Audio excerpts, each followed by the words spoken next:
This is going to be a demo of the Securade workplace safety solution. Let's jump right in. So here I have started the application, and you can see that it's opened up a local web browser. And what you can see in the output here is results from real-time inference as the model is detecting based on the frame which has been in front of it, right? So for the workplace safety domain, we have actually trained custom model which has the ability to recognize things like hard hats, masks, and safety vests. So what you see here at present is the raw output from the model, and you can see it detects a person. It's not wearing any hard hat, no masks, and no safety vests. Now, if I quickly go ahead and try and wear my hard hat, we should be able to see that the model is able to detect it and is able to classify uh, the object as a hard hat. So let me go back a little bit. And while this is happening, what you can also see is I'm going to wear my safety vest. So here we go, putting on the safety vest. And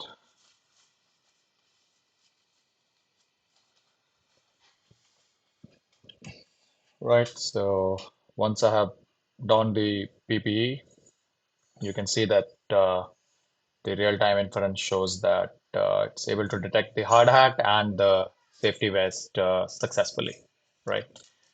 And let me just take it out.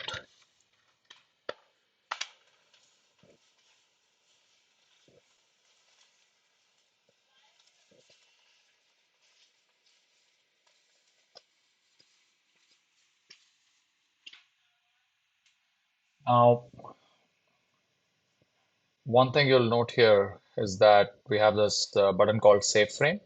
So this is actually useful for defining exclusion zones later on. So what I'll do is I'll just press the Save Frame button, and it's gonna save the frame which was currently being broadcast. So here you see it has actually saved up this image, right? And I'm gonna just save it to my machine.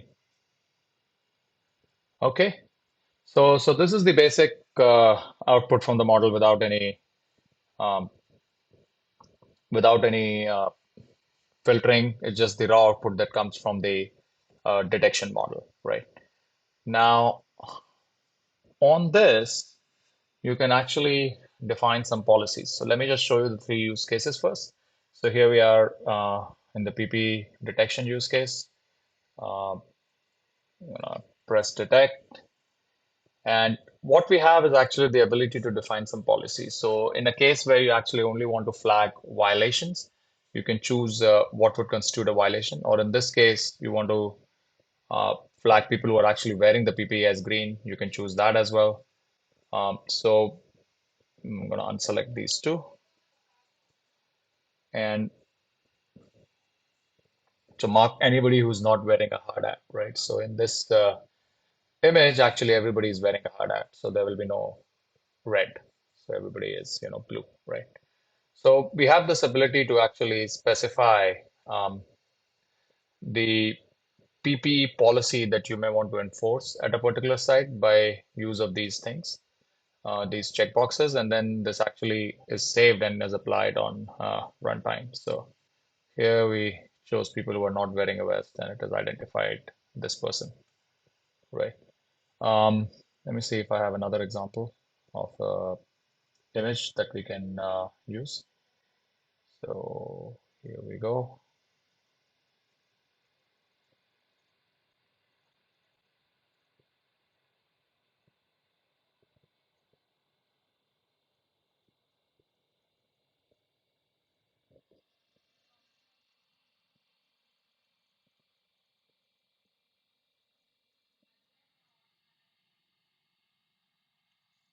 Let's see. So this was the input and this is the output.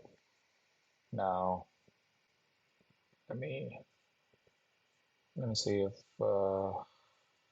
yeah, let me apply a different policy and then see what happens.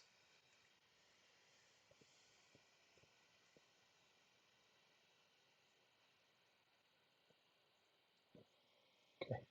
Um, so what we can do is we can actually save this policy as a policy file. So I'm going to do save, and you see that this policy file was saved. And we can use this while when we are doing the inference. So if I go back here and choose the camera again, and if I start this,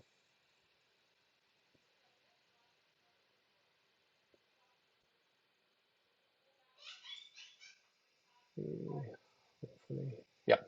So this is how it looks. So this is the raw output from the model, right? And what we can do is we can actually uh, upload the safety policy. So you just saw we just downloaded this file. It was saved as, this pp policy10.json. And what I'll do is I'll apply this policy on this real-time video feed. And once I do that, you'll see that the raw outputs will go away. And then based on the policy, it will classify or specify the box, right? So right now it is blue, but if I hopefully if I wear my hard hat and my vest, we should see some difference. So let me just put on the gear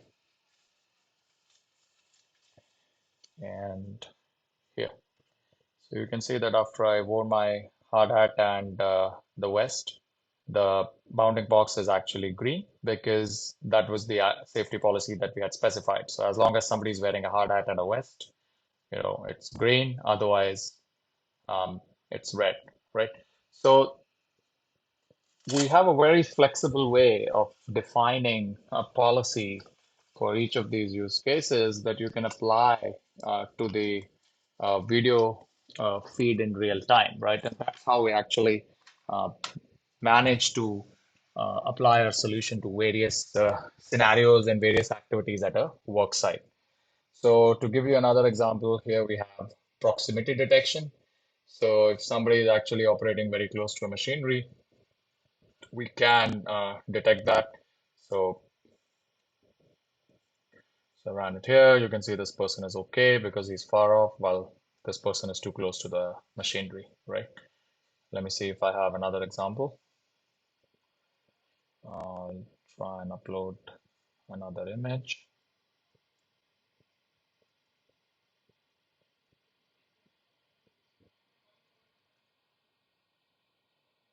Right, and let me see if it works. Okay, so here you can see that there's an excavator in the image, and then there are a few people. And you can see the two people who are outside the zone are actually safe, while these two folks inside or close to the excavator are marked in red, right?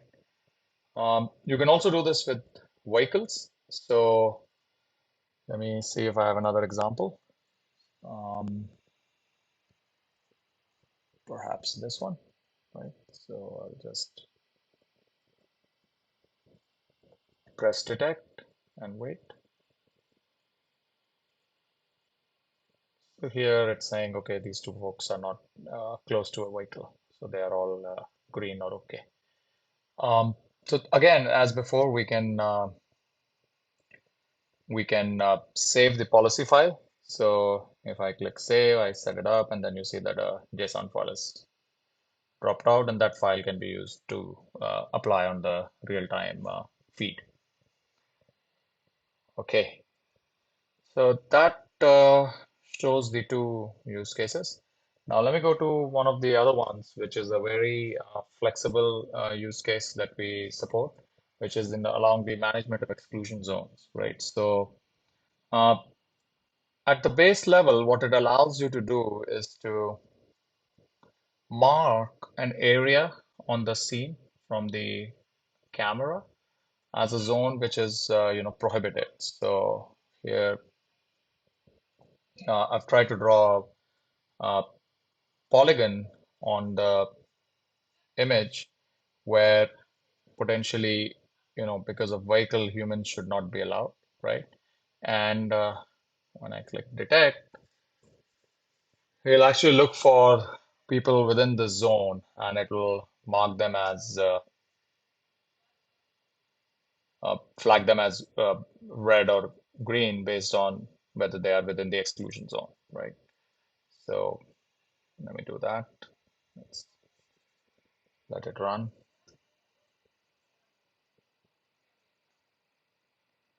So, so this was the input image, and because of this zone, you can see that it's marked these two people as red, right?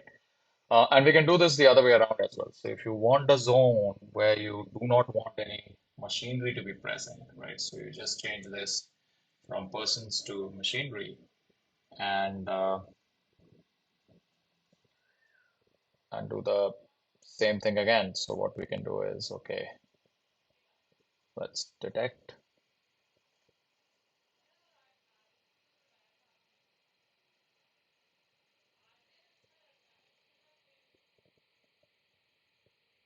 It'll take a while.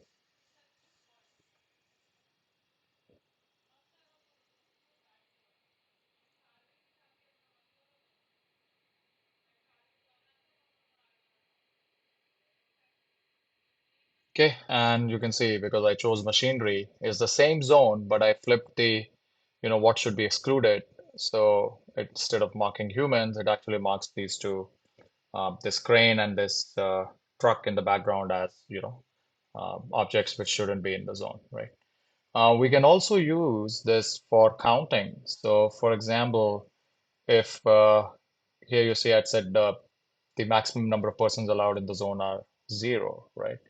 But if it is 1, and maybe if I draw the zone a little wider, so all the way there, right? And hopefully it can capture all three. And then if I do detect, let's see what happens.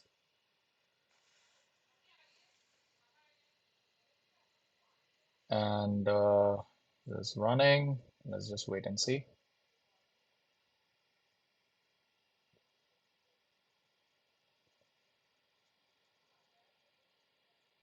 So here's the input image. And you can see because only maximum one person was allowed, uh, there are three people in the zone, so it's marked them as red. Now, if I just change this to say 4 and I do detect, it shouldn't mark any of the persons as red because inside the zone, 4 people are allowed, right? So that's the uh, policy this specifies. So let's take a look at that.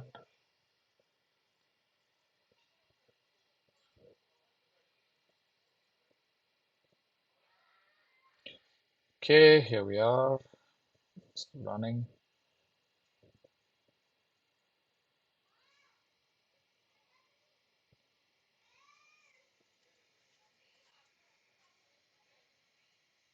So you can see that these are marked as green because the policy says that up to 4 people are allowed in the zone, right? Um, so as before, you can actually save this. So what we will do is instead of saving this, I'll just go back to the the frame I downloaded from my camera feed in the beginning, right? So um, and I'll bring them back to 0, put this to person. So usually in a new location, if you're setting up a camera and you want to define this zone management policy, you would, capture the image from the camera in the same way like we did when we press the save frame button, and then load that image here. And then you can actually draw the polygon on the image to mark an exclusion zone. So that's what we'll try and do here. So this was the image, right? And what we will do here is we'll actually mark a very simple polygon. We'll just go here and we'll say, okay, if you're in this part of the image, this is our exclusion zone, right? And I'm gonna see, let's detect this once to make sure it is working.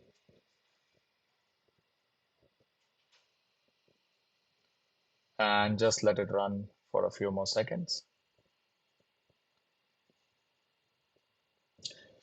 So the reason why it's a bit slow on my machine, the demo, is because it doesn't have a GPU. On the edge device, it's actually quite fast. So anyway, so it has detected me, but my box is so big, it still marked me as red. But you can see that it has identified the zone. So what we can do is we can actually save this policy, like I said, the exclusion policy. And we can go back to the real-time feed and see if we can apply this policy and see that if it works, right?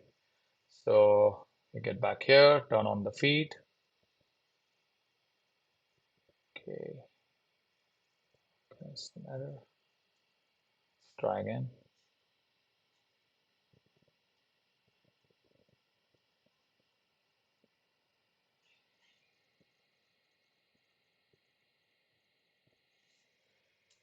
Let me just refresh the app once.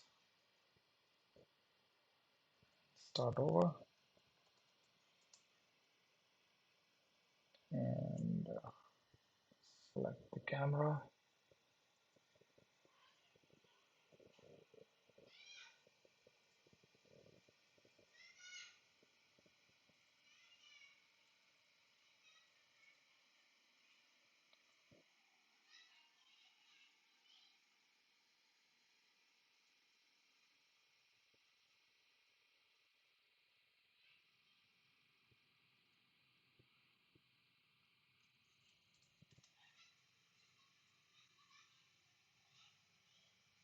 Okay, let me try again.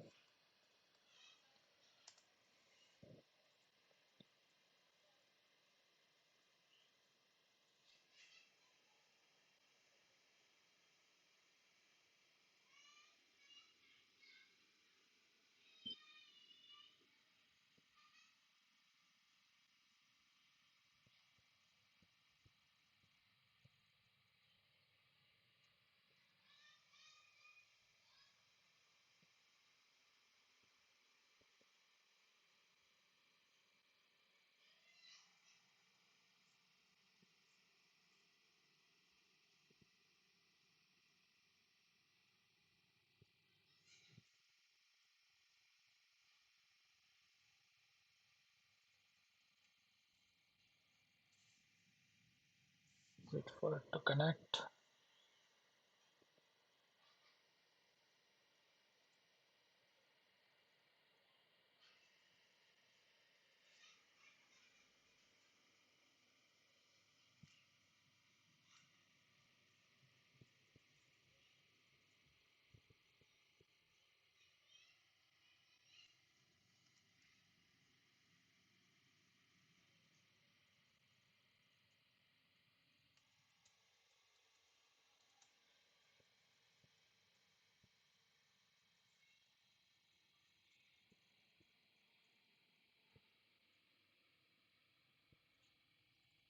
Yeah, there seems to be some issue with the WebRTC server.